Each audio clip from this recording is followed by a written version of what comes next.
Greetings and salutations, my fellow DMs, GMs, referees, judges, game operation directors, and all the other varieties of storytellers. This is your DM, Bill, and it's time for another DM Quick Tip. This time I'd like to address game masters and players alike. Let's discuss punctuality. Now, you think this would be a simple thing. Just show up for the agreed-upon time so the game can begin. Well, we all know that's not how it usually works. It can become a downward spiral before you know it. Someone shows a couple minutes late one time, a couple minutes late the next week, and then another player shows up 20 minutes after the start time, 2 weeks in a row.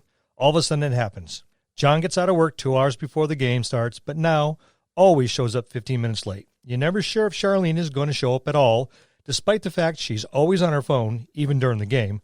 Not a single call from her saying she's going to be late and doesn't answer any questioning texts. And Bobby can only game every other week, but has missed 3 of the last 5 games he was supposed to show, and he was going to be the center of the plot this time around. Sound familiar?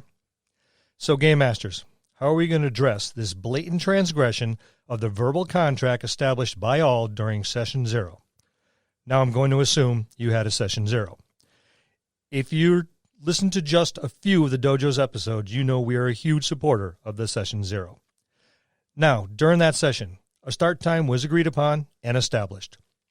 All right, let's make no mistake about it. Game Masters, when you agreed to run an adventure, the players you agreed to participate in this collaborative storytelling endeavor, everyone has indeed established a verbal contract to arrive on time. It is a promise to the other players, and not just the individual running, that you appreciate and respect the group. This also allows the storyteller to start the adventure at a consistent time, allowing all to get into character and be prepared with any food or drink or miscellany needed. The matter at hand is the lack of respect for the individual who has taken on, and sometimes daunting responsibility of storyteller. Not to mention the other players who have been showing up on time, ready to play, and are once again waiting for players, or even worse, the storyteller to arrive. Those few with an obvious problem with time management are doing a great disservice to the people wanting to enjoy this awesome hobby, and maybe even harm to the hobby itself. Disgruntled and disenchanted players may decide that it isn't something that deserves their spare time at all, or worse, informing others who may be considering trying tabletop RPGs that all you do is wait around, and that's not really all that fun. But we have not yet come to that point of no return. Remember when I mentioned starting a Session 0? Well, if you didn't have a Session 0, then shame on you. Stop what you're doing now and have one.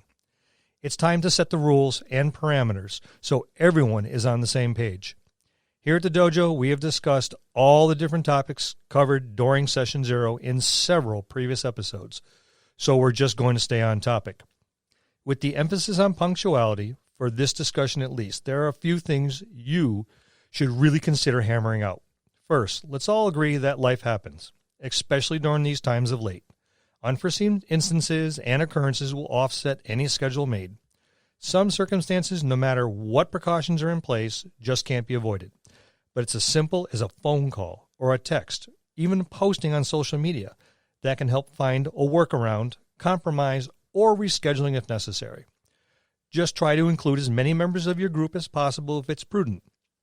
Avoiding confusion being the ultimate goal, and being said, let's move on.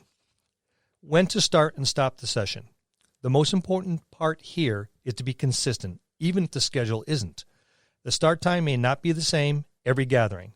It shouldn't be a problem as long as all the participants are notified and understand when the arrival and start times are. Whatever the set time is, stick to it. This will help maintain time management from the start. So finally, you have a solid arrival time being adhered to with all in attendance. How are you going to delineate the actual start of the session? Begin with an intro and use it all the time. That's how you train your table. Try using something like, "The story continues," or if you recall, you can try, "All right, shut the hell up and pay attention." And the one I use, "When last we met." This is how everyone knows when it's time to get into character. Shenanigans and side conversations should cease with all paying attention to the head of the table. Starting as scheduled and with fewer distractions, you'll find the table now has more time to play. Now, how about breaks? When is a good time? During the session, you're going to have to stop for bathroom trips, food and drinks, GM brides, quick rules interpretation, phone calls to arrange a ride home, GM bribes, and the such. Look for a good dramatic spot to suspend gameplay, a mini cliffhanger to help the players want to quickly get back to the table. It's always a good opportunity for gameplay clarifications, rules interpretations, or personal discussions to maybe correct some player-style issues. Declare how long the break is. Keep it short so you don't lose any momentum gathered during gameplay. Game Masters, don't be afraid to call them to the table to continue. A firm break's over, let's get back to it, should be sufficient. Players, please refrain from dawdling. If you have an overwhelming need to share something, wait till the end of the game. Now there's the finish. Define the end of the gameplay. Just like the opening, a clear ending will signal the conclusion to gameplay. Try one of these. This is a good place to leave it. Or, that concludes this chapter. Try stay tuned for next episode. Same game time, same game channel. And the one I use. We're going to call it here for the night. Once the closing call is called, the playing stops. Hopefully the storyteller has found a great stopping point and left the table wanting more. Players, don't try to weasel out that one last exchange with the NPC or try to squeeze in a last-second spell or attack. The scenario ended at that point for a reason. Hold it for next session. Let's wrap this up, shall we? The arrival time is when there's a bit of leeway before scenario begins. Respect all the participants by being prompt and ready for appointed gameplay start time. And yes, that means you too, the storytellers. Please pay attention when the adventure begins. Fooling around, messing with your phones, and side conversations all take away from the time dedicated to the game. I know this sounds a bit firm or even militaristic, but it's designed to increase gameplay and hopefully the fun. Of course, this is just the old man's opinion. Take it or leave it.